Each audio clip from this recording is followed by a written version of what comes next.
Hello, everyone. Good morning and welcome to Collective Intelligence Block Party number 66, our 66th essentially consecutive Collective Intelligence Block Party.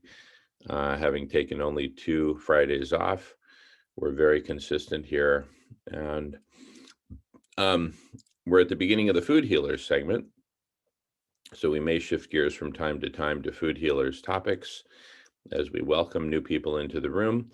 But I wanted to start off with an inquiry, a conversation about the big giant elephant in the room called, how do we do this? How do we save, heal, and transform life on Earth? We're at a point, it is June of 2021. Already it sounds like the title of a space odyssey or something. I mean, we are so far into the future of the evolution of technology and the evolution of awareness. And included therein, let me welcome Michael. Michael, good morning. All right, so just to recap super briefly, we are in this, we are so many decades into very advanced technologies. I mean, it was almost, it was over 50 years ago that some brothers of ours landed on the moon, walked around, picked up some rocks, and flew back here to planet Earth. I mean, we're many decades in. As I was just saying the date, it is June 2021. It sounds like a space odyssey, episode 8 or something. We're so deep into the future, you know? Like when you're a little kid and you accidentally wade off or swim off into the deep end of the swimming pool and you're like, whoa, we are deep into the part of the swimming pool called the future. We're deep into the future. The future is now. It happened, you know. Anyway, here we are. And let me welcome Sailesh. Sailesh, welcome. Good morning. Hey, you're on mute and that's okay. Good morning, everybody. Hey, Sailesh, good morning. How you doing? Good evening, James. That's right. Good evening. And we're So good recording. to You good with see you? you, Sailesh. So Okay. good to Hi, see you Ingrid. How are again. you?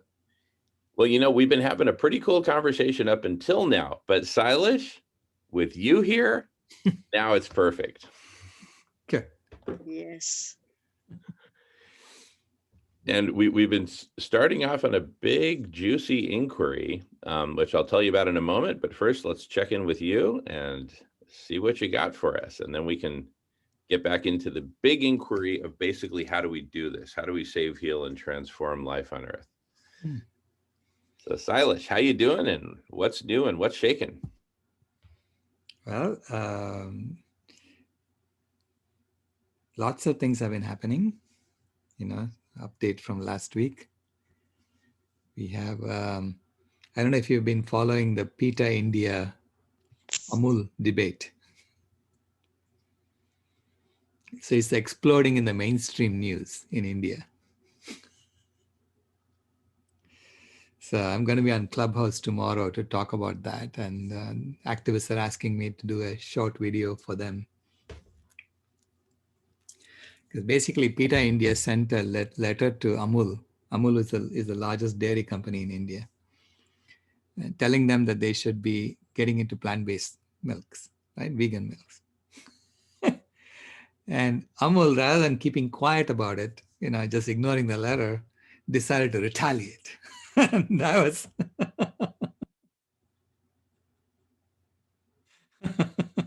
and it blew up because now they're demanding that PETA India should be banned from India and all this, it's Wow. blowing up in their faces now.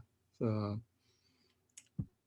I just got a comment, Silas, as the perspective of a gringo here in the United States. it's kind of like in hindsight, it's obvious that this debate would finally break through in massive mainstream way in India, because it's a country with tremendous respect for animals, for life, for cows, cattle specifically, right?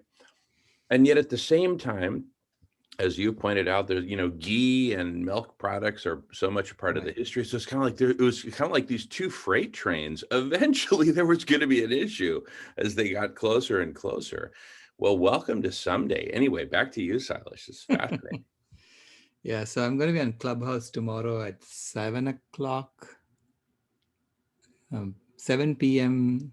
Indian Standard Time, which is 6:30 a.m. my time, Pacific time, in Pareen's room to talk about this.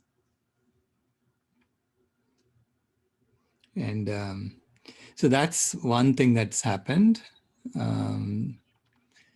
There's also, of course, it's got into mainstream media. And so people are circulating these videos around, and they asked me,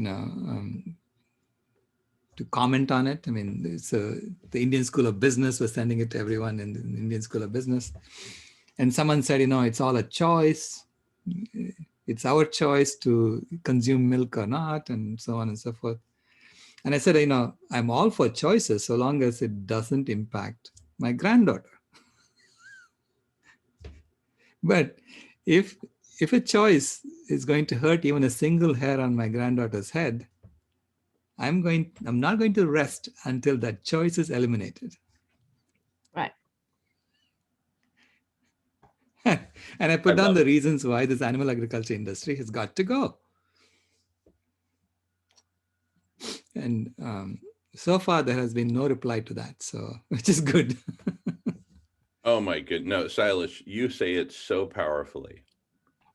That is probably the best rebuttal to the choice argument I have heard. Just the way you said it. Mm-hmm. And I'm glad we're recording. Mm-hmm. Thank you. So what is this giant dairy company? I'm just curious. If you could kind of. Oh, BJ has her hand up. Go ahead, BJ. No, go ahead. Follow this line. I had another thing. Oh, sure. So I'm just curious, like, what are the main bullet points in the debate? What is the dairy company saying Right. about why PETA should be banned, et cetera? The dairy company is pointing out that it's a dairy cooperative, and it was started by the government of India back in the 70s. It's a government of India enterprise, really. And so it is employing 100 million people, or it's impacting the lives of 100 million people. So many people are raising cows, in the forest, basically, and destroying the forest in the process. But they're raising cows and they're getting an income from it, right? And so the dairy company is arguing that PETA India is coming in here this is PETA, which is a US organization. So these foreigners are coming in here and telling us how to do our thing, this usual nonsense, right? and that they should be sent back to where they came from, right? So go away, we don't need you. And but there are vegan activists in India, who are saying they're telling the truth. So why are you not listening to them? And so that's the debate that's happening now. Now it's getting into cultural issues, getting into colonialism and all this. So it's coming around, But so the way I'm trying to frame it now to them is that, yes, Amul and the dairy cooperative has done a lot of good for the underprivileged in India and brought them up. Okay. But now we see that the forest is dying. Now we see that we have the greatest rate of diabetes in the world.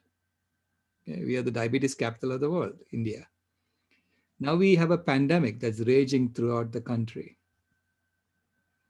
Now is the time to listen to nature and say it's time for us to wean from our mother cow. Okay? Like any child would. To wean from a mother cow, and then to bring back the forests that we cut. So I see the 100 million people as a tremendous resource that India has to regenerate forests. So let's transition them from growing cows to the civilian rewilding core, okay, and pay them to do that. And to create plant-based milks from the forest that they're growing. You know, and I'm going to point out that just even just 1% of the trees you plant are cashew trees, that alone is enough to provide all the milk that India consumes. That alone is enough to do that. So you really don't need cows to do this. So anyway. That is an amazing statistic. And I want to welcome Ray. Welcome back, Ray. With you here. Statistic? Yeah, yes. Anyway, and we are recording. So please repeat the statistic. And then BJ had her hand up later, but carry on, Sailesh. This is fascinating. Yeah, so that's what the statistic is showing, right? So it's easy for us to create all the plant-based milks we need and the other food that we need so that people don't have to go hungry anymore. Why do we have so many people malnourished in India? So let's address that, directly at the roots, and we have, the know-how to do this. And also, you see, they are bringing Hinduism, right? Amul is using Hinduism and saying, they are attacking Hindus. And I'm saying Hinduism begins with, the whole universe is my family. I wonder whether we might encourage some of the farmers to grow some cannabis. They will. I hear the hashish over in India is wonderful, according to my friend who worked for the Beatles. I see. Who was offered a brick of hashish in the taxi cab upon his arrival in 1966 in India, with George Harrison, John Lennon in the vehicle. So that's why I wonder. Well, let's bring it back from R-rated back to PG. Now, Michael has a good point. Hemp is actually a beautiful, beautiful ingredient for milk. I take this stuff, put it in the Vitamix along with other nuts and oats and make plant-based milk. And hemp is also well known for sequestering more carbon per acre than any other crop. It returns nutrients from the soil rather than extracting nutrients from the soil. And also, India is a huge textile country. We can make a transition from cotton to hemp, et cetera, et cetera. So there's such huge opportunities here. And one thing I love about what you're saying about, hey, we can employ all these people to regenerate forest. What if we created a standard, not a brand, but a standard for plant-based milk, such that when you buy this brand of plant-based milk, the profits go, the money goes to employing and supporting the livelihoods of those who sacrificed their livelihood in the animal agriculture sector to regenerate forests. So please take all your rupees that you used to be spending on animal-based milk, buy plant-based instead, knowing that nobody is losing their job thanks to your switch. The only change that's happening is we're now regenerating the country, speaking of nationalism, rather than destroying its ecosystems. Wow, I think that's what a great idea. I hope, I'm trusting that it's going to go somewhere and be done. That's wow. I think that's and PETA is right. Amul can lead this transformation. Amul can lead this transformation and use their infrastructure to actually distribute the money back to people and so on, because that's what they're doing now. They go and pay the farmers based on the fat content of the milk, and so they have a relationship already with the 100 million people. So and they also have an organization, a sister organization that they started called the Foundation for Ecological Security, who I partner with. Okay. So, and I used to go to the Amul headquarters to talk to these people, not to Amul. So, And they spun them off as a separate foundation, but still, you know, I mean, all you have to do is increase their budget. And there you go, right? So you get ecologists employed, so you can create an Indian ecological service and have, and then tell everyone, you know, in each district, you have to bring the water table up, you know, and you can put some measures to validate what they're doing. You know, this is something that happens everywhere, and we can see it through history. I know in South America that was very similar to what it happened when the United States went through some organizations with good ideas. They have gone with bad ideas, but when they went to with good ideas, it was the same thing. It was excuses not to listen, like, oh, because he's the United States government, you know, all this stuff. But it was just really the way of the an opposing power, let's say, to not let people listen to the goodness that it was being brought, with the excuse that, oh, it comes from, you know, the United States imperialism and whatever the stuff. But it's really like a distraction from getting, you know, getting people not to listen to some good idea, regardless whom that idea comes from. Absolutely. You know, so it's the excuse of not really of people, but of that opposition to good, and it happens everywhere. So, but we can know that goodness has to prevail, and so all of your good causes will prevail, and we just stand with it. Thank you for your good work there.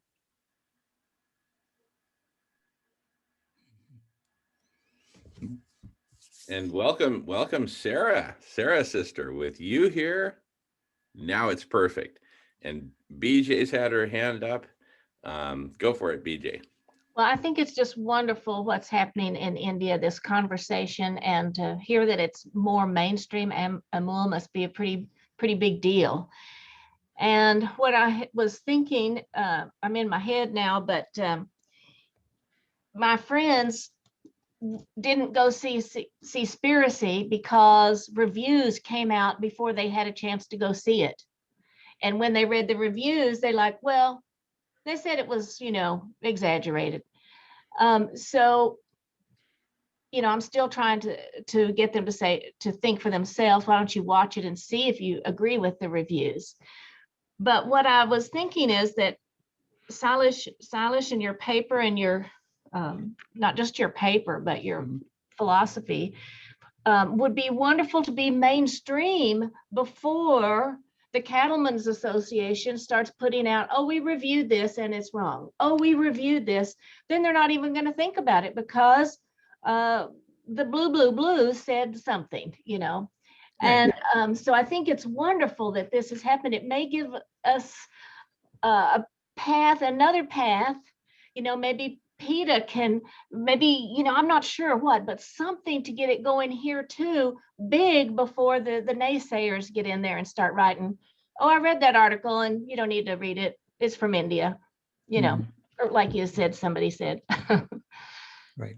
So I'm just so thrilled that you're in this conversation and that it's happening, because I think when the majority of people hear the truth, they want to move toward solving this crisis. So I'm inspired by it. Thanks. Thank you, BJ. And this is a process, right? So, but ultimately, as Sister Ivy said, the truth comes out, no matter what, because the truth is the truth. It's not going to go away. It's just sitting there saying, "When are you going to see me? When are you going to see me?" You know. It's like,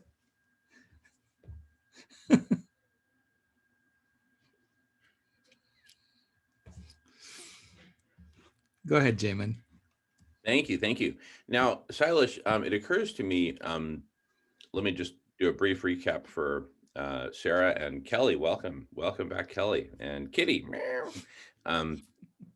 So the Sailesh is mentioning there's this really big debate blowing up in the mainstream in India of whether to continue with animal-based milk or make a transition to plant-based milk. And nationalism and tradition and Hinduism and all these things are coming to this massive, collision of basically yes or no to animal agriculture. And one element that occurred to me is, especially with your relationship with the Indian School of Business, business schools love to take on, a big project that has massive implication. And there's scarcely, in fact, I was about to say there's scarcely another sector in India with more economic impact. I think that's probably the biggest one, actually, is animal-based milk and milk dairy products. Bigger than steel, bigger than transportation, you name it. So what if the Indian School of Business took on as a case study, first, even theoretically, right? Because it all starts with theory and conversation, the radical transformation of the entire supply chain. And this has dollar signs, or in this case, rupees, written all over it, because consider the massive assets of the dairy industry in India. The biggest is probably real estate, between all the agricultural lands that are being used, as well as in every city and town. You've got significant milk plants and logistics operations and all that, pretty much in the heart of the city. It's what used to be the outskirts, but now it's the middle, right? Because of the way cities have grown. So you're looking at just hugely valuable real estate assets being used for obsolete purposes. And so, since the Indian School of Business has campuses here, there, and everywhere, they could start doing local studies. Well, what if we did it in Chennai? What about New Delhi? What about Mumbai? Let's estimate what are the value of these assets. And you're going to have, probably multi-trillion rupee conversations, analyses, in terms of look at what we're sitting on, this massive gold mine.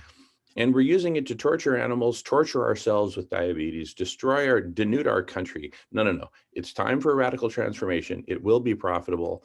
And not only will nobody lose jobs, jobs will be created, health will be created, sustainability. And then in terms of the agricultural assets, instead of growing a bunch of food to then feed to animals, where we have just this horrific calorie loss, probably on the order of an order of magnitude, loss in calories or worse.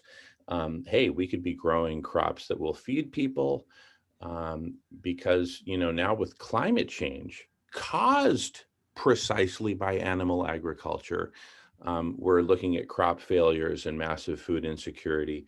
So this is and national security is a big hot button for India. Food security, et cetera, et cetera. Anyway, just wanted to put all those thoughts on the table. Thanks. That's a great idea, Jim, and I'll bring it up with my ISB contacts to say, now let's propose doing a full case study on this transformation, because it's anyway coming up, the dairy industry thing. Yeah, because then, real estate companies will go to the Indian School of Business and say, hey, let's work together on this. Can we pay you? Can we consult with you? You've done all the analysis for us, that kind of thing, as well as the government herself, right? Since these are government-owned assets. And that way, there's huge potential to actually make the provisioning of plant-based foods, not just milk, of plant-based milk, Right. but plant-based foods generally, to the entire population as a public good, as a public service, which is what it should be. All right, thanks. Passing the feather. Thank you. Yeah, I just want to make a comment about that, because as Sailesh knows, I've been in Clubhouse, and the whole thing about India and dairy has been huge topic of conversation in Clubhouse. And I went into a room yesterday that was all sort of right wing. They were all anti-vegan. But the funny thing is that they were mostly vegetarian in there, right? But just like their attitude was, I like my dairy. You will never take it away from me. I grew up on it and I want it. That was it, right? Right. They were definitely using like the farmers as an excuse about why you can't get rid of dairy, because of all the small, that the majority of the dairy farms are small farmers. I don't know if that's true or not, you know. I was talking to someone on the back end, and he said, he's like, you know, they don't know who these are elitists. These are elite people. He said the farmers don't have Clubhouse. Like, you know, these are just elitists. That's, you know, that's arguing this, but you know, so. Also, the Indian diaspora, they're not necessarily in India. Mm-hmm. Right. It was hard to tell where everyone was, but I'm just curious. I mean, I know it's addiction. I mean, I know that, but because I've been looking for a vegan paneer alternative, because I love paneer, and I don't like using tofu. I wanted something different. I really wanted to create like an authentic paneer other than in tofu, because I know that dairy is like a you know, addiction, right, to the Indian population. And what I have noticed is that they do a lot of stuff with peanuts. So I was wondering, like, I'm just surprised, like, that industry isn't bigger, because that seems to be their go-to alternative to dairy. Like, they made milk and then they were making paneer out of it. So, right. Yeah, I'm just curious, like, there are lots of I mean, you can do a vegan paneer recipe, no tofu, and you will find them. You'll find a lot of them. People have been trying, you know, so because it's a common need, right? So people are really, really creative. And so the argument about elitism and all comes up all the time, you know, but the fact of the matter is 60 to 80% of Indians are lactose intolerant. Okay. And I'm one of those. Funny, because they said yesterday that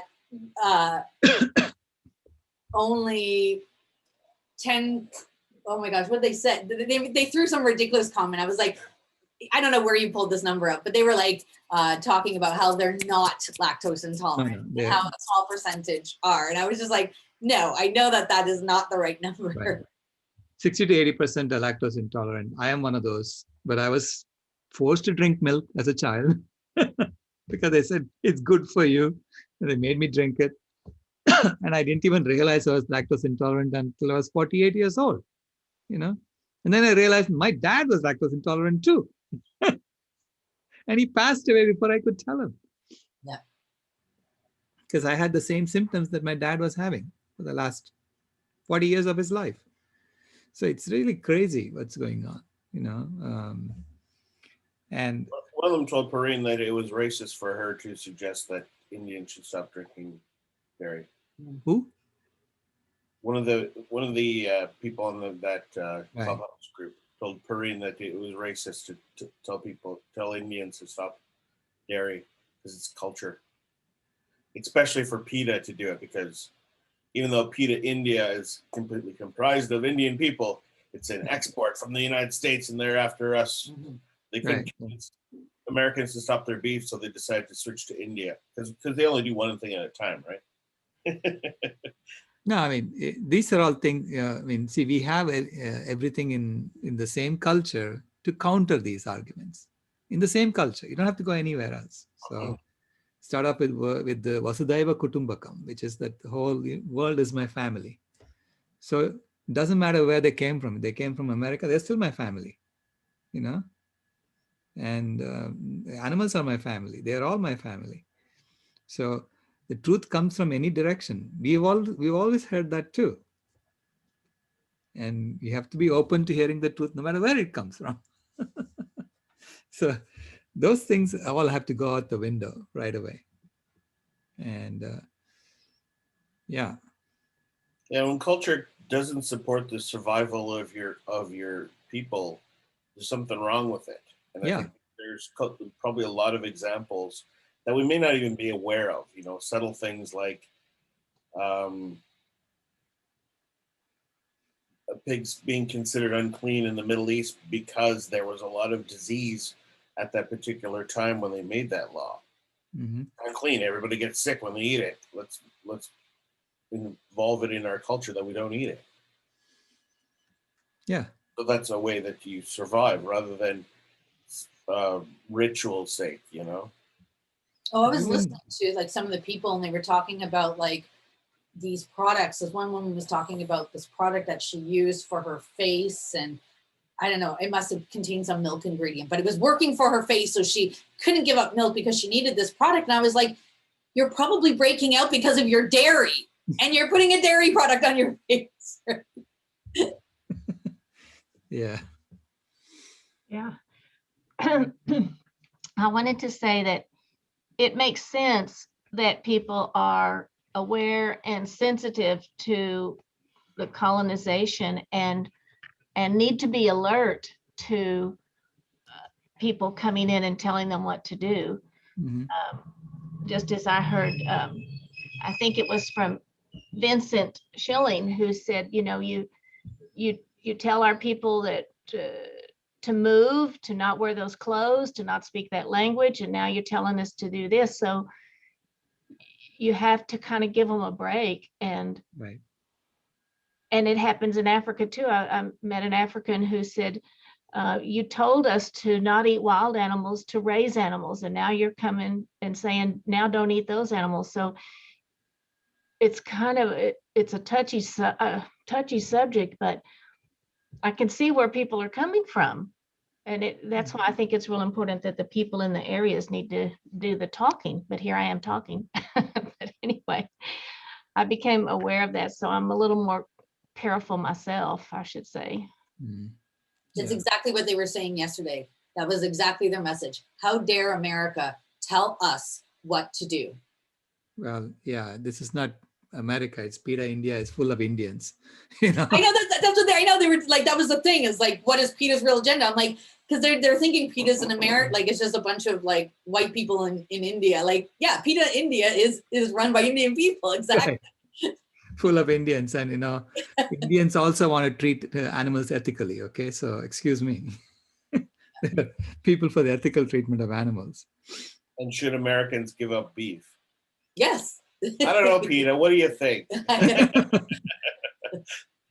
they really think that the answer would be anything other than yes, definitely? I mean, depending on whether you ask America or PETA-based America. So we also have in our epics, we have a character called Drona, who's the teacher of the good guys and the bad guys, and he fights for the bad guys. And the lesson is that the teacher represents culture and traditions. So if you follow culture and traditions blindly, you're going to be fighting for the bad guys. That's the moral of the story. It's right there in our epic. You don't have to go anywhere. You just read your own epics and you understand it. It tells you. You have to change your culture every generation. You know, everything, because you have to change depending upon the circumstances. The environment is changing around you. You have to change. You can't just say, I'll keep doing what I'm doing, and you're going down the tubes. Well, you're going to keep going down the tubes. And you know, I believe we have to change the culture any time that there's need for it. And I just mean to offer this thought. I know we usually go that by generation or whatever time thing, but if we really look at the needs and actually how it has gone, it just changes when it's needed, when we are really listening. We fulfill that need to do that change whenever it comes, whenever it is obvious that it's needed. So just steering a little bit away from, you know, generational thing or at certain time or in this decade or whatever, because that's what we've been taught always, right? And just kind of gear into whenever it is needed. If it's needed today and if it's needed next month again, then as we know here, we need to make that change. I'm just saying to get out of the boxes of, decade or whatever time limitations. I'm just sharing that. Thank you. Thank you, sister. That's true. Yeah, I think the thing about culture, like that people need to realize as well is, if you're talking about it as like, I need to eat my, X, whatever it is, meat, because it's our culture to eat it every day at this holiday. We're not telling you to give that up. We're just telling you to eat in a plant-based way, right? So that's why, like, it's frustrating to talk about culture because, like, yeah, there's just some cultural, like, actions in culture that need to be eliminated, right? But then when it comes to the food aspect, it's just changing a simple thing, right? To make it plant-based. It's also a dominant topic of toxic culture. Lots of elements of our mainstream culture that are just sexist and racist and awful in one way or another. And I mean, and that made me think of Mad Men, where we kind of look back at the 50s and the smoking culture. It was cultural to smoke. It was strange not to smoke. Right. And that wasn't a good culture at all. And it wasn't good for our health, and it wasn't setting a good example for our children. And so there's the culture word, just the attitude that it trumps everything is really strange. No, it's an excuse. Thank you for bringing that up. Thank you. Thank you. Go ahead, Jamin. Oh, thank you. Love this conversation. In fact, this conversation was preceded by an inquiry we were having into how do we actually do this? How do we save, heal, and transform life on Earth in the face of so much resistance, so much ongoing destruction, and yet at the same time, so much awareness, right? It's like the big elephant in the room. And then you came on, Sailesh, and there's our answer. And I really believe this, that, I mean, as I commented earlier, I mean, it's in hindsight, it seems inevitable that this huge debate would explode in India. But here's a thought to take this to the next level. In addition to fully developing this argument, this analysis, this conversation, and just stoking that fire, what if you were to leverage the full spectrum of engineers' solutions, right? And pile on solar radiation management, because of all the oceans in the world, there's only one ocean that belongs to a country in name, anyway, right?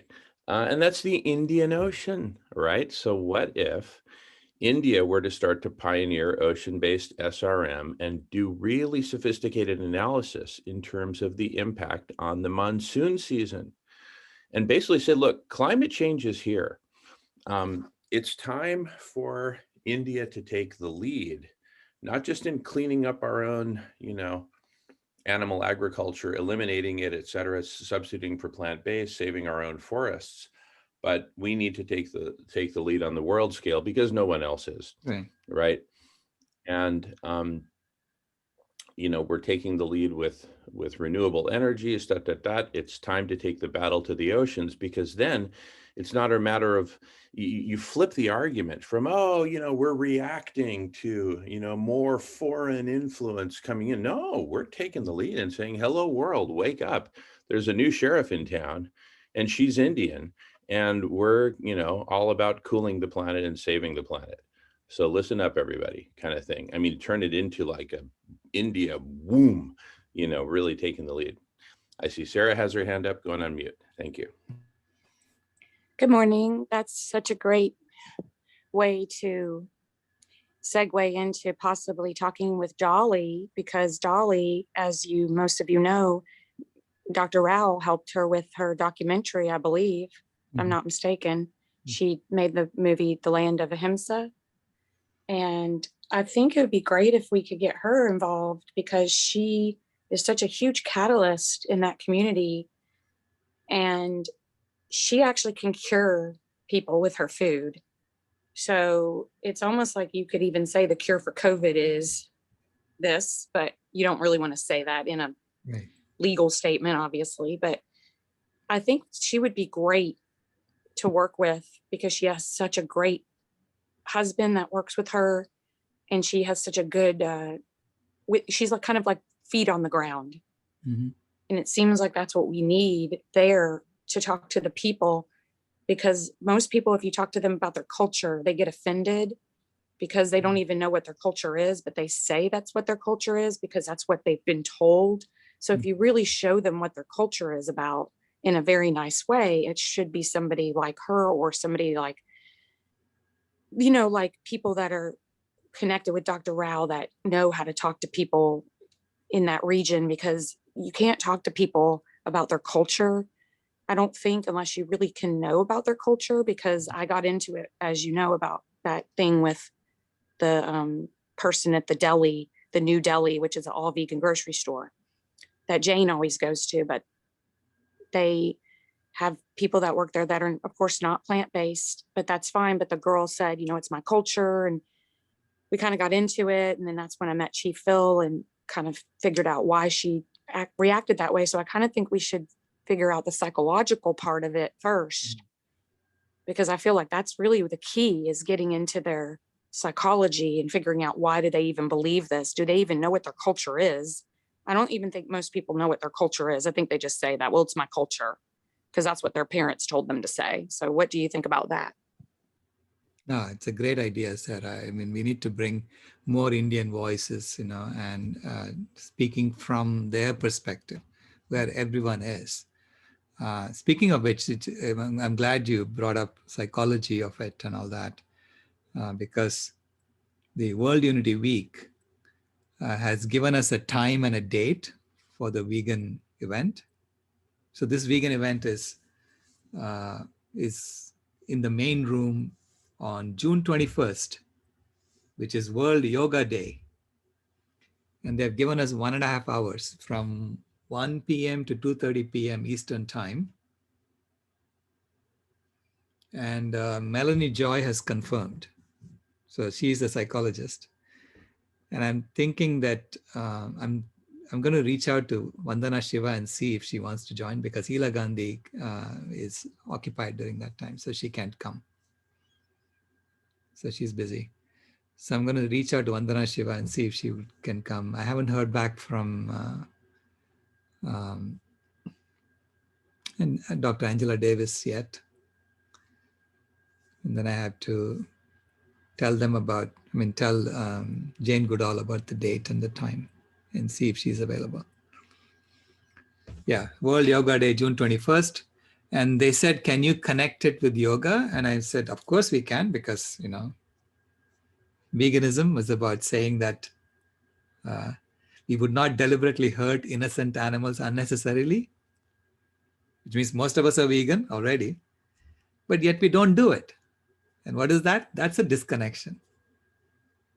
So that is, yoga is about bringing that disconnection together, right? To eliminate that disconnection. So yeah, definitely we'll bring yoga into it. And I'm thinking maybe I can even ask Tabay Atkins to come and, you know, maybe do a course or something on it. So the title will be Veganism is Essential for World Unity.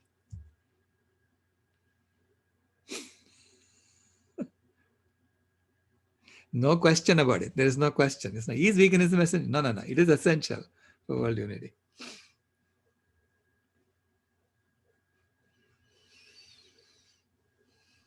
Maybe since you're bringing Tebe into the mix and he's representing our youth, it's the future of world unity. Right.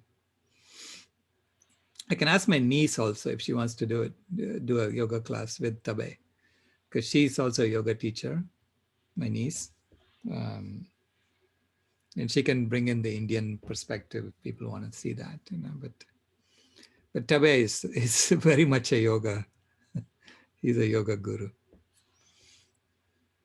I know that there's a group on Clubhouse called Yoga is Ahimsa. Well, it's a weekly room that's under like one of the bigger clubs. The person who runs it, she is white, but she does bring a large audience to that particular discussion. I should see who else often moderates with her and see if there's anyone that's Indian, and maybe I can just see like what type of sort of social media presence they have. If they have any if they're just someone random, if they are someone that's like influential in the community, and I can see if they'd be interested. It would be nice if they were invited to the World Unity Week in that session in particular. Invite them to be there that day. Yeah. Yeah, we definitely should be promoting World Unity Week on Clubhouse. Yeah, I can, let me post. Oh, I can't post from my computer. So anyway.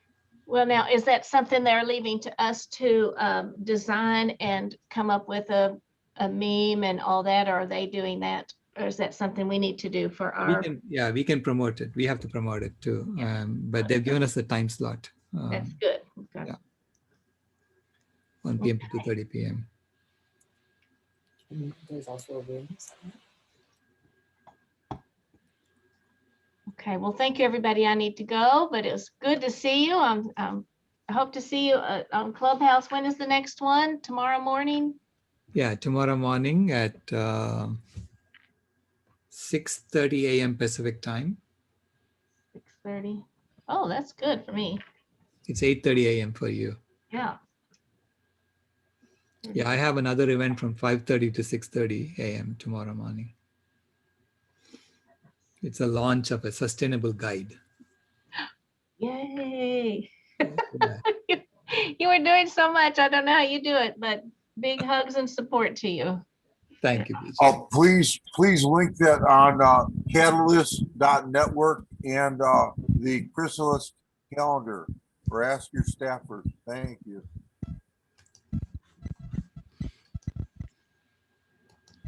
Thank you, Michael. Thank you for that. I will take that on.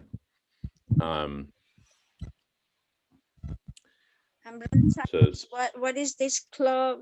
What Clubhouse? What is that about? Or if anyone else might want to know, I would like to. But So if not, you might want to reach out. Maybe Paige might have some invites, and she doesn't know what it is.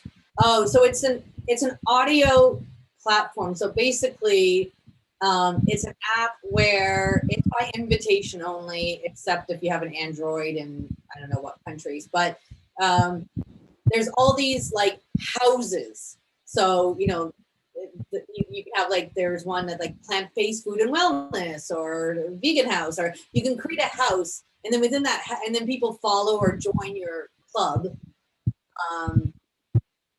Club, and then people could join your club, and then you host rooms within your club. So like every Friday you can have one that talks about yoga, or whatever it might be. I mean, like there's people that talk about it, every topic imaginable on there. But there's a large vegan community on there that's trying to go everywhere to talk as much as they can. It's very much like this, except no webcam. It's simplified to just voice, and most people are on their phones. So it's an ongoing conversation, and there's no chat or anything. It's just voice. So it's more about controlling who's speaking at any given moment, and different topics. And there's a stage for each room, so it controls the number of people that are speaking. But there's been as many as a couple thousand people that might be listening at any one time. And there was one of the rooms we were talking about, Dairy in India, had 8,600 people attend it, not all at once, but kind of came in and out of the room. So it's a new way to reach out to people with messages that can have quite a bit of reach and further a conversation, as opposed to everybody just kind of signifying, getting their face out there. Get your voice out there, get your ideas out there. Hey. Thank you. I too, Mike, this is Mike. briefly, I too did not know what that was, so thank you all for the help on that. Thank you. Yeah, it's a fantastic platform to talk about veganism because you can just start a room. You don't even need to be part of a club. Like, you know, you can start a room. Jamin, I don't know why you're on it. Like, you are going to be so valuable that you need to get on. I want to hear you on there, like, constantly, seriously. But yeah, you can literally just start a room and people talk about everything. I mean, people talk about every topic you can think of: UFOs, cryptocurrency, the end of the world. You know, people are on there trying to sell their stuff. People are on there talking about, you know, like their businesses or like promoting like music. There's some channels you can join and then the person who's the moderator, they literally just have music playing all day long. So like you can go in and get like meditative music. You just join and you know, you can sit and chill to it and leave it the room when you want. You know, it's an amazing platform for what we want to do to reach a lot of people. Wow, thank you. Probably gets into a daily food fight. No, weekly. Weekly? Oh, okay. And so how can we get invited to that? Because you said it's by invitation only. Is that what you said? Yeah, you might want to ask Paige if she has some invites, because Paige is always starting rooms and she's very actively involved, and you get invites so you can invite more people the more you contribute to the app. So she probably has a ton. So she can send you one and then you can sign up. You only need to be invited to the platform once. Oh, Ray has a few, I think. I do. Yeah, Ray could probably can lend a few. Oh, that would be great. Yeah, I would like to check it out and definitely be there if it's okay. Yeah. Does anybody else? What do I need? Damon, have you been invited yet? I think Paige invited. Paige sent me an invite, so I just need to do it. I've been hearing so many good things about it, and Kelly, thank you for the encouragement.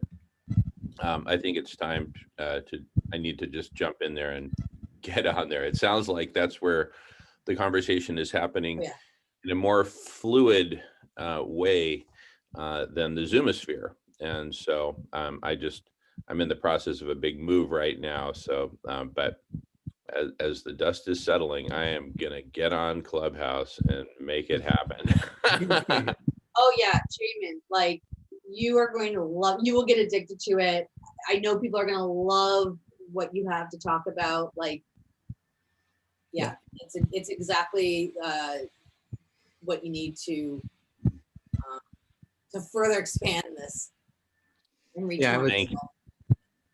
Sorry. Thank you. So yeah, I was trying to, you know, I was on Clubhouse on my wife's number because my phone, it said it didn't accept. They couldn't run Clubhouse. Now I tried and it says, yes, you can accept. Yay. So I can get on my own number. That's great because like I'm in rooms and like I'll be like, oh gosh, I wish I can pin, you know, because you can ping people into the room, right? It's like, oh, we need Sailesh in this room like so badly, right? So yeah, if you join Jamin, like if I'm in a room and you know maybe like an environmental room and they're you know just talking about the plastic and all the stuff that like we already know, you know, I'd be like, ping Jamin in, talk about SRM. Let's have some real discussions, right? You know. Yeah. Awesome. I can't wait. Did you break your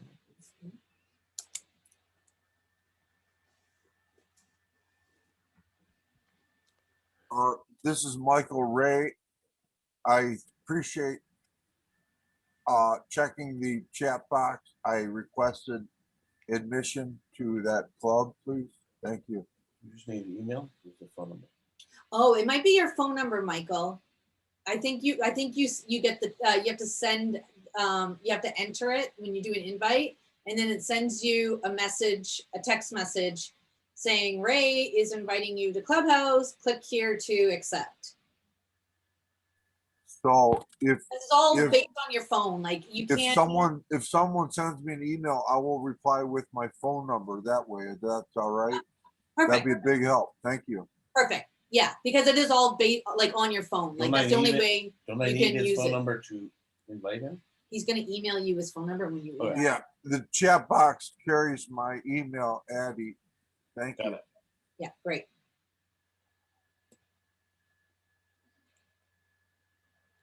And Sister Abby, I can send you an invitation too.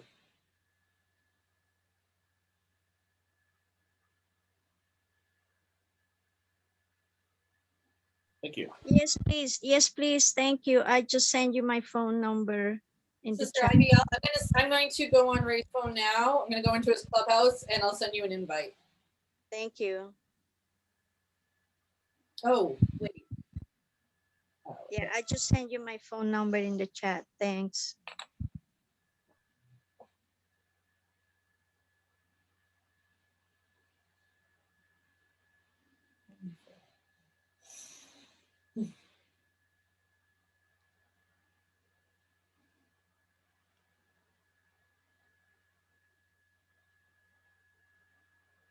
Okay, I just sent you one, Sister Ivy.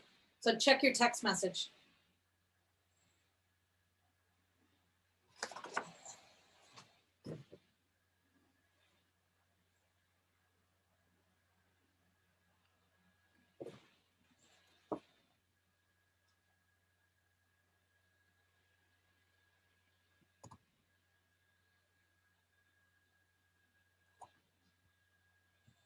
Well, we've got yet another answer to the question we posed. How do we save, heal, and transform life on Earth? And part of that is now apparently Clubhouse.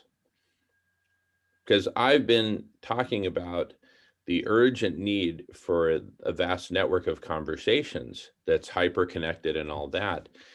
And, you know, for a long while, I was just assuming, well, that's got to be on the Zoomosphere or video conferencing, because of course we see each other and this and that. But what we're seeing now, apparently with Clubhouse, the way I'm just logging in right now for the first time, thanks to your very gentle encouragement, Kelly. Thank you so much. And thank you, Sailesh, also for encouraging me and asking Paige to send me an invite, which she did. So thanks to everyone for all your encouragement. But the mental model I'm forming is that to get on a Zoom video conference, you know, look, you see my home, you see my hair, my face, you know, it's like you're kind of, I used to refer to it as intellectual porn in the sense, not there's anything wrong with it or lewd or anything like that, but in the sense that you're kind of very exposed, right? Whereas, you know, with Clubhouse, it's just voice, you know, you're not showing your home, your face, you know, all this other stuff. And so Ray was talking about kind of like the control and the stage and all that. Is the person whose room or house it is, who's hosting the meeting, do they ultimately have control of who gets to talk? Okay, so they control who's on the stage. And if you're on the stage, you get to talk. You don't have to, yeah, is that it? Yeah, and rulers get bumped. Yeah, so you will have moderate. You can make anyone a moderator, but as soon as you make them a moderator, they can, if someone puts up their hand, they can invite them on stage. So you kind of want to control even who you allow to be a moderator, because, you know, some moderators are just like, yeah, let's everyone up on the stage. But when you have, as soon as you're on stage, people can unmute. So people have that potential for interruption. Yeah, you can kick them back down to the audience, but, you know, so there's just that, right? So, you know, there are rooms where you're the only moderator and then you control every single person who wants to come onto the stage, who put up their hand, and you let them on, right? Or you can have moderators. And like the innovation that's going on Clubhouse, like people are having conferences, convergences on Clubhouse, like either hybrid Zoom Clubhouse, or they're having it in person, or they're just having it on Clubhouse. Yeah, or like one guy, because I went in this room, like, how are you being creative with Clubhouse, right? And they like were having a Zoom meeting, and then they also had like their phone for the people who, I guess, whatever, can join by Zoom or whatever, and they were like having this conference on and sharing information, and like there's just so much potential to be really creative in how you want to get whatever it is you're talking. And not everyone's like that. Like some people are on Clubhouse and they're literally just on there to shoot the shit, basically, right? To, you know, just find a community, people to talk to. You're bored, you can start, like I said, you can start a room. Anyone can go into your room, and you know, you could talk about sex all day if you wanted to, like whatever, right? You know what I mean? Like, you know, that people could just come and go, right? But there are people who are actually using it in a very creative way, and I think there's definitely opportunity. And I know you would, Jamin, find amazingly creative ways to use it. Wow, thank you, thank you. Wow, super exciting. Super exciting. Yeah, that may be the platform for the network of conversations that we've been waiting for, yearning for. Because what you could do is, like, I know you have certain times of day where you have topics. So you have the one with where you talk about Brazil. I'm sorry, I can't remember the name of the club. Oh, the Amazonia. Yeah. So like you can schedule your time. I mean, you don't even have to schedule it. If you manage to create a club, then you can pre-schedule them and you can make them recurring. Or you know, and I think like you need to have hosted a few rooms before you have that functionality to create a club. But if you do that, I know you would have no problem just starting a random room, having an amazing discussion. After about, I think 3, then you would qualify to start a club, and then that gets sent to the Clubhouse team, and they decide who's allowed to create a club. You know, so assuming it gets approved, once you get approved and you actually have that functionality to create a club, then you can schedule it. So you can literally have your 24-hour block party, and you know, between 4 and 5, this is your topic, and people would see that and put it on their calendar, which helps, right? Because it's nice to be spontaneous, but it's also nice to see something scheduled and you can plan for it. Totally. Wow. Okay. Yeah. We're going to have to figure out how to do this kind of hybrid thing between Zoom and Clubhouse. I don't know if there's like tools for it, programs for it specifically, because anyway, we'll have to delve into that. But I think step number 1 for me is just getting my butt up on Clubhouse and learning it and experiencing it and creating some rooms and having some conversations, because I keep hearing it. I mean, the writing's on the wall. It just sounds like it's finally crossing the tipping point in my mind, which means it's crossing the tipping point elsewhere. Awesome. Yes, Sarah's right. We can practice. We can create a closed room. So if you want to know just what it's like, I'll when I get my phone's on, I don't have my phone in front of me, but I'll go on, I'll search your name, I'll follow you, and then we can just do a closed room, and just so you can understand just this is, you know, how it works, what to do, blah blah blah, and then just run with it. You know, just start a room. I'm telling you, it doesn't matter what topic you talk about. If you start a room, you will fill it with people. People are just on there, literally just looking for, you know, rooms to well, this goes to one of my visions of packing a live audience for Jamin to elucidate to a crowd on a tour, major city tour, like a 5-city tour.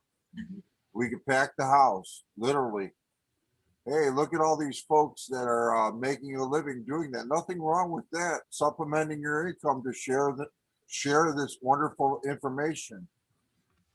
You know, he doesn't even have to go on a city tour. He's going on a world tour when he goes on Clubhouse. He's reaching for reaching for the stars. Although it's worth pointing out that it is such pure conversation. We get rid of the webcams and get rid of the chat.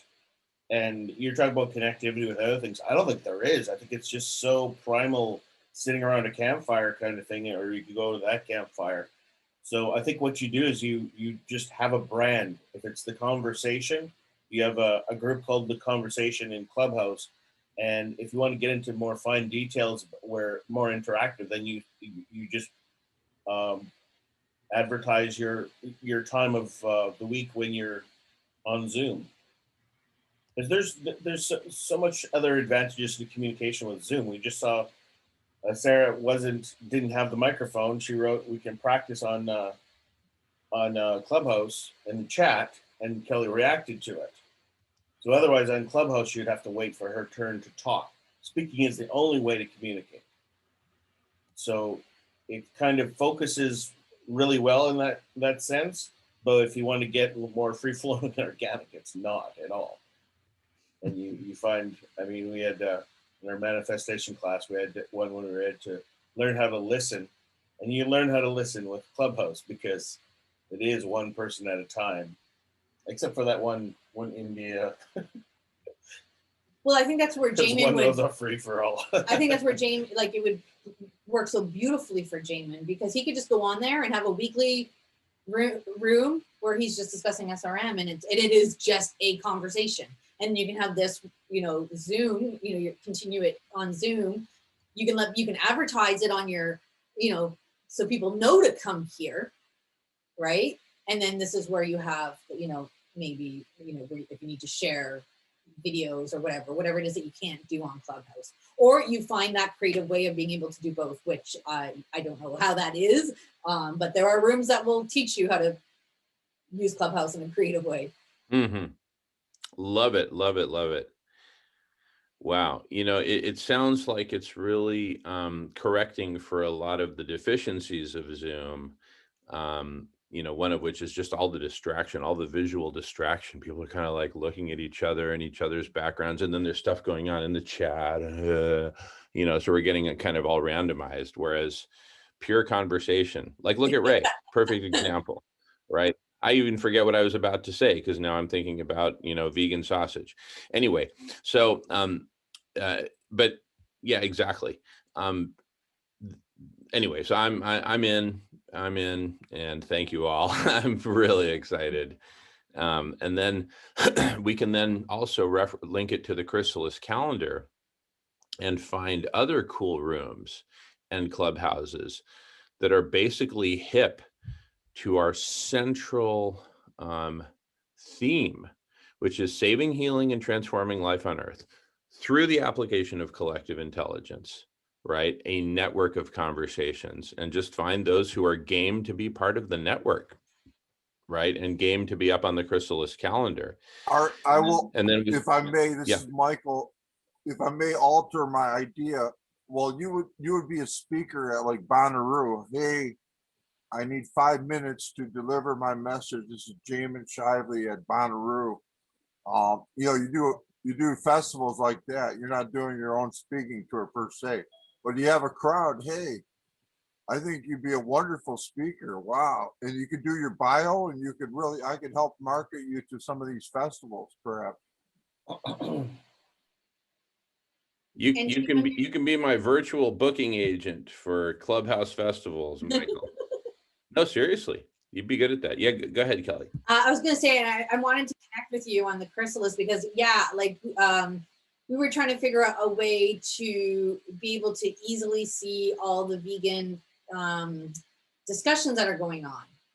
And I've been I was like, okay, I don't know what tool to use, to kind of capture it. So I don't know how you're doing it now, but definitely, I love we can separate it, pure vegan conversations and then environmental conversations or whatever, right? So then, because it's nice for vegans to go in vegan rooms on Clubhouse, and it's our community. But a lot of the times it becomes an echo chamber, right? I went on a room last night, and it was, and I know it stemmed from a conversation from one of the Indian rooms where someone said plants have feelings. And I knew that there was a vegan in the room, and she started this room called Plants Have Feelings, Veganism Debunked. So of course people joined the room because they probably thought they were going to be all against veganism, right? But it was hosted by a vegan room. Anyway, we started talking about, sentience. And it was you can only talk so much about sentience and the argument about plants and sentience and animals and sentience for so long before you just, and it went on for 3 hours, the same stuff, right? So I'm just I would rather be in an environmental room where they're talking about, recycling and be no. Yes, recycle, but that's not the conversation, right? That's not changing the world, So So it'd be nice to really gather all of these rooms that are going on in Clubhouse where we can join and say, and you know, try. I mean, you can't force them to have these conversations. If you don't get on stage, you don't get on stage, but you know, try to get on stage and you have a chance to share the chrysalis stories and the pyramids that work together. The recent lectures by Jamin on that topic, very good. Maslow's hierarchy of needs. Thank you, Ray. That was wonderful. Your backdrop. Can you help with that backdrop today? Quite a different one that was just going to pop up. But thank you. Kelly's blocking the hierarchy. When I was going to pitch, I'm more of a curve guy than a than a pyramid guy. My idea would be that, you know, engaging people with Clubhouse is kind of everybody in the spectrum. And one of the first steps to any movement is you want to try to sort people out. Who are the people that have been excited about it all the time and you haven't connected with them? So you want to try to build that early adopters. And so while you're talking about a topic in Clubhouse, you know, they're against it or they're for it, but, you know, just kind of vaguely curious, pushing everybody this way. And then whoever's interested say, hey guys, we've got a Zoom meeting every week, come join us. And then you build up those, these are the diehards, the ones that are committed to SRM. These are the ones that are pretty sure it's a good idea, but don't know how to you know, implement it. And then, you know, once you get that support, all these people are the wait and see people, they'll be a tidal wave. Love it. Love it. Love it. People won't be able to resist. Wow. Love it. By the way, Kelly, you had asked about, you know, getting up on the Chrysalis calendar and everything. In an hour and a half, we start our big weekly Chrysalis calendar meeting. And Vincent joins about typically a half an hour into the meeting. He's the creator of Trove, which is the platform upon which we're building the Chrysalis calendar. So an hour and a half from now, you're absolutely welcome to be there. I don't know if that works for you timing wise. We also record most of those meetings. But anyway, it's still kind of nascent right now. We're collectively figuring it out. But it sounds like Clubhouse is going to be absolutely key, getting a whole bunch of those cool meetings up on the Chrysalis calendar. And so y'all have heard of Johnny Appleseed, who went around planting seeds here, there, and everywhere. On our old family farm in Ohio, we have apple trees planted by Johnny Appleseed. Anyway, I'm planning on being a Johnny Appleseed of sorts, going throughout Clubhouse to different clubs and different rooms and planting the seeds for the Chrysalis calendar and saying, hey, this meeting is so awesome, it should be up on the Chrysalis calendar, right? Join us. Here's how to do it. Or whatever, or I'll put you on there. Anyway, we'll figure it out. We'll figure out exactly. And that's part of what's nascent about this. How do we get people up on the calendar? Do we get them to upload their own stuff? Do we upload it for them? That and other basic questions are being grappled with as Vincent and company develop the Trove platform, which is not just about calendaring. It's about movements generally, movements, organizations, events, projects, all this kind of stuff. And so he's this young 26-year-old Vincent Arena out in Long Island, New York, who's been grappling with this stuff for several years and finally just busted out and put together a cool platform called Trove. Now he's connecting with other platform makers who are basically at a similar stage in evolution and saying, listen, why don't we get together and do this together? So it's kind of like there's just this massive convergence and refinement in all of this coming togetherness, right? How do we come together? You know, we made huge strides in the Zoomosphere in the last, 14 months over the course of COVID, but it almost feels like we sort of hit a plateau, almost like hit a glass ceiling of sorts. You know what I mean? Where it's like, why isn't this growing faster? And I think part of the answer is Clubhouse, right? That we needed a more dynamic, a more I'm struggling to find the words for it because I haven't even been up on Clubhouse, but basically something much more nimble, with a much lower barrier to entry. Because let's face it, not everybody likes to expose their face and their house and their cat and their family and everybody up on up on Zoom. But anyway, I'm rambling at this point, so I'll go on mute. Cats hate Clubhouse. What's that? Cats hate Clubhouse. No cats in the background.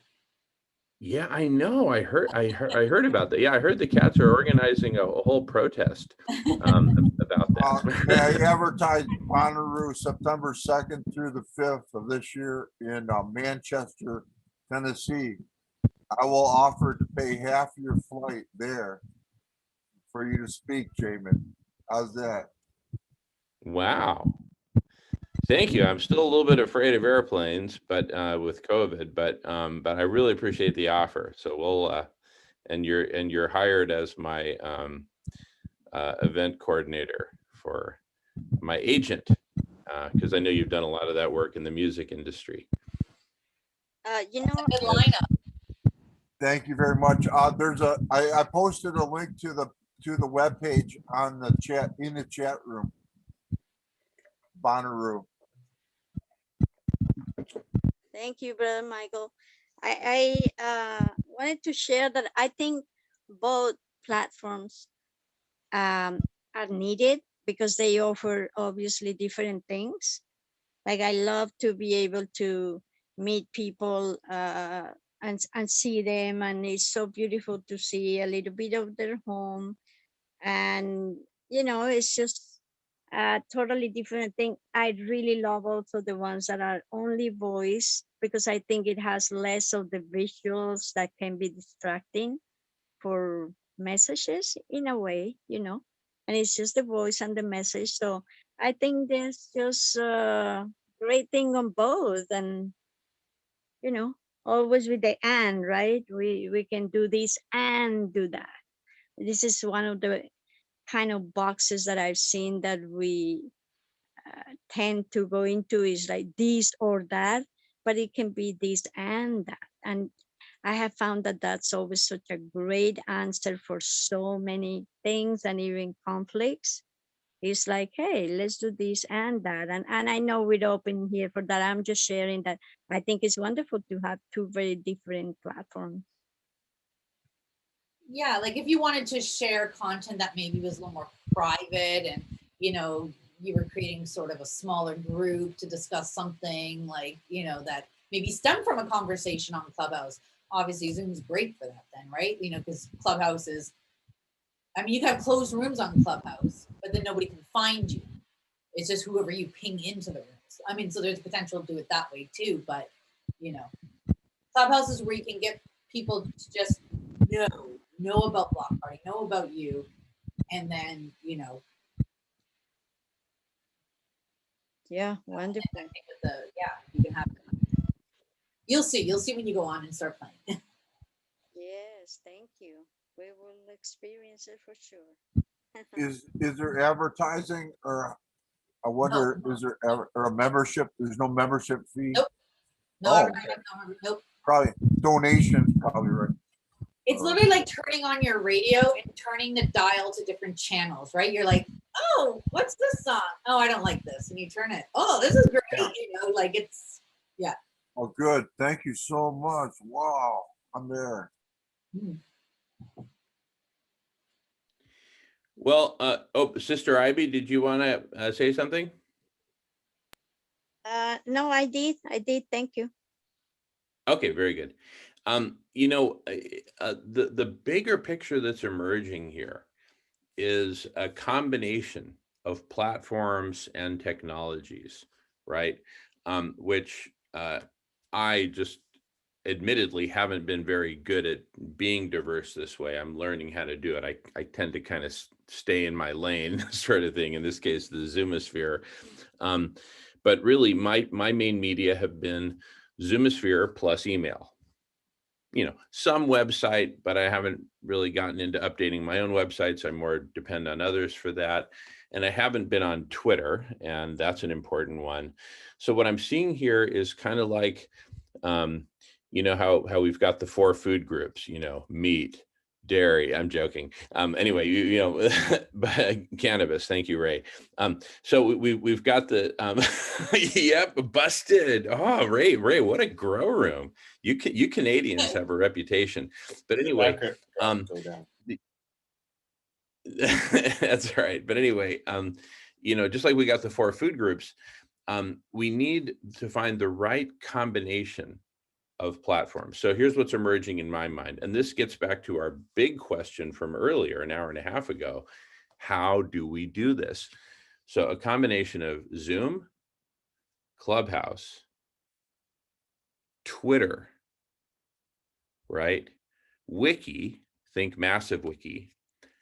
Calendaring, think Chrysalis calendar. Broadcasting through media like the press conference. I think there's definitely a place for that. That's very nascent.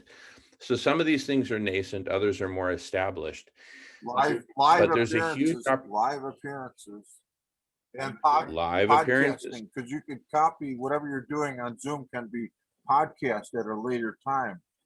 There's a lot of people who are only, you know, teachers in the room, raise your hands. You know, a lot of folks are auditory. Some people are more visual. When you do your sketching, Jamin, you know, some people really, I enjoyed that actually, the sketching and the charts. That helps me. I like a combination, but you know, so what's cool is that people learn in different ways. Obviously, these platforms will assist that teaching. Yeah, totally. So I think there's a huge opportunity here for, and hopefully Ray will get excited as I say this, a huge opportunity for cross-media architecture or multimedia architecture. How do we design and architect this orchestra of media? Because like just one of the scenarios are going to be a big part of it, but one of the scenarios that comes to mind is I go to Clubhouse, I tear it up, I'm rocking out, and all these people have their lighters, and I say, okay, great.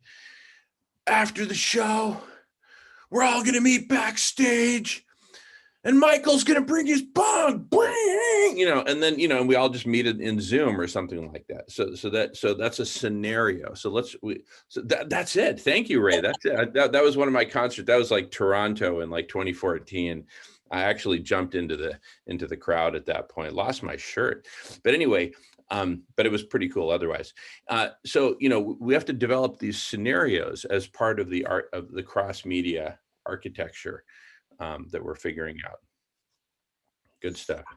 I also need to mention Instagram is because you have 2 links at the bottom because you can't message people in Clubhouse, right? So the only way for people to follow you, so if they listen to you like, oh my God, Jamin is the freaking bomb, they can either click on your Twitter account and follow you or Instagram. Those are the 2 things that you're allowed to link to Clubhouse. So Instagram is huge. I don't use Twitter. I only link, I have it linked, but I never use it. I use Instagram, and that is how I communicate with people. So if I'm in the room with someone, for example, and you know, we're in whatever, and you know, I know they're vegan and someone's saying something and on stage, I'll message them and DM them in Instagram and be like, you know, or they were a speaker. I would message them and say, I just want to say I'm in your room in Clubhouse. I'm listening to you. Like, I love what you have to say. I would love to connect with you, collaborate with you.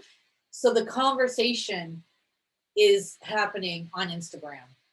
So I would definitely say Instagram before Twitter, probably even. But if you like Twitter, then definitely use Twitter. But Instagram is definitely what most people are doing to have that continued conversation. Yeah, does Twitter have photographs on Twitter? I know Instagram has photographs too, right? Optional. I'm kind of new to Instagram, but I like Instagram a lot. You can reach people that unusual, you know, that don't read emails on Instagram. They may read your message. Yeah. Thank you. I was just thinking about how Twitter, like the medium is the message, and Twitter is definitely a debate platform where people have strong opinions and they they make their statements, and it has to be a short statement, and then but it could be a long thread of conversation involving thousands of people. And Clubhouse is kind of like that, but it's have the conversation rather than I only have a few minutes to type this out and send it, and then I go about my way, and then I come back and go, oh. Yeah, which one has the pound? Which one has the pound sign? They have the pound sign, and then they have the category, right? Which Like the one is that? hashtags, both of them. Both of them have that. Okay, Yeah. good. Okay, thanks. But it's the @ sign that identifies you. So if you want to tag somebody, you @ and put their name. But for, like Jamin, for example, I mean, if it, you know, if you just want to advertise, like have you as yourself, like your Instagram, I mean, you could do that. But if you want to like have something specific to your brand, then it's definitely a way to grow your brand, you know, and, you know, especially if you like start like a patron page one day or something, right? So I would say if you're not currently on Instagram, you're better, and you want like to create something, I suggest creating your brand. What were you saying about self-promotion? It's discouraged, but everybody does it. It's not discouraged. It's No? nothing's. Everybody's got kind of their build themselves as an identity with their first sentence and then say what they had to say. Apparently, that's The majority of the rooms when you go into are like pitched to VCs. So like there'll be VCs in rooms, and you can just go up on stage and pitch your idea, and they'll tell you if they like it. They'll you know tell you to contact them on Instagram. Like that is going on every minute of the day. There is some type of Shark Tank. Shark Tank going on, right? But then there's also like yesterday I was in a room and it was like Clubhouse Tech Careers, it was called. I'm like, oh, I'm looking for work. I'm not in tech, but maybe they'll have something around customer support. I went in the room and the whole moderators were all just recruiters. And you go on stage, you can say, hi, I'm a software developer. I'm looking for work. They'll say, oh, where are you? I'm in India. Oh, well, I work for Apple, but, you know, we hire remote. This is what we're looking for. Give, you know, send me like, so like, there's that going on. Like there's, you know, and then there's people who are just like coaches and, you know, all those types of coaches that are trying to generate business. So they'll create rooms to talk about a topic, you know, that they might be a coach for, and, you know, just kind of give you a taste, and then you're going to want to know more. You're going to want to work with them. And that's how they get their sale, because you'll follow them and hopefully you'll buy their, whatever they are offering, their coaching package or whatever. Right. So everything's going on. Everything is going on in Clubhouse. Super cool. Wow.